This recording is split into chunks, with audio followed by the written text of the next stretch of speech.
আসসালামু আলাইকুম ওয়া রাহমাতুল্লাহি ওয়া বারাকাতুহু। এই যে আনসার বাহিনী, এই আনসার বাহিনীর নেতৃত্ব দিছে কেডা জানেন? আনসার বাহিনীর নেতৃত্ব দিছে স্বেচ্ছাসেবক লীগ নেতা কাদের, কাওয়া কাদের ছোট ভাই, এটা কাদের, এই যে উনি নেতৃত্ব দিছে। ওনার বাড়ি মানিকগঞ্জ।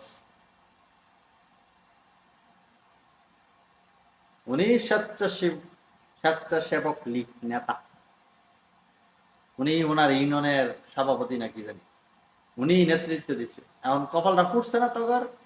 তোর যাইয়া এখন বিশৃঙ্খলা করতে চাইছিলি সরকারের, মানে তাদের মূল উদ্দেশ্য হয়েছিল একটা বিশৃঙ্খলা সৃষ্টি করে সরকারকে চাপে ফেলানো, যার জন্য জাতির বাইকনা, আমরা তো আফাটাই, আফার পোলা তো বাইকনেই হয়, জাতির বাইকনায় এই এত কিছু হয়েছে দেশ, ওইটা নিয়ে কথা বলে নাই, কিন্তু জাতির বাইকনায় কথা বলছে আনসার কেন তারা হটাইলো এটা নিয়ে। তাই তো বোঝা যায় যে ডালমে কুছ কালা হ্যাঁ, কি ডালমে কুছ কালা হ্যাঁ। তো এই ছিল অবস্থা।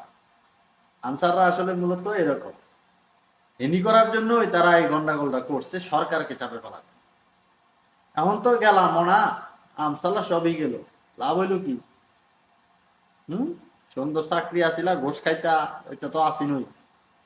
তো যাই হোক, একটা সুন্দর বাংলাদেশ চাই আমরা আমরা আর আপনারা দাবি আছে, দাবি যারাই এখন দাবি দোবা নিয়ে চলেন, এই যে এত দাবি এত দাবি, এগুলা কমপক্ষে 6 মাস পরে বেড়ারে কাজ করতে দেন।